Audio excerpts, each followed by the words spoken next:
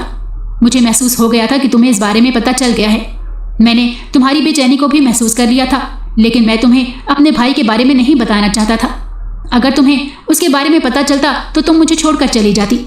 لیکن میں نہیں جانتا تھا کہ ان سب میں تم نے مجھے نفسیاتی سمجھنا شروع کر دیا ہے۔ اس وقت مجھے پتہ چلا کہ میرا شوہر نفسیاتی نہیں تھا بلکہ میرا دیور نفسیاتی تھا۔ اس نے مزید بتایا کہ میرا باپ بہت ظالم انسان تھا، وہ میری ماں پر بہت ظلم کرتا تھا۔ یہ سب وہ میرے بھائی کے سامنے کرتا تھا۔ ان چیزوں کا اس کے ذہن پر بہت برا اثر پڑا، وہ اور ایک نفسیاتی مریض بن گیا۔ اب مجھے ساری حقیقت پتہ چل گئی تھی۔ میرے شوہر کی محنت اور میرے ساتھ کی وجہ سے میرا دیور 6 مہینوں میں ہی بالکل ٹھیک ہو گیا اور اب وہ پہلے جیسا نارمل ہو گیا تھا۔ اب میرے گھر کا ماحول بھی تبدیل ہو چکا تھا، ہر طرف سکون ہی سکون تھا۔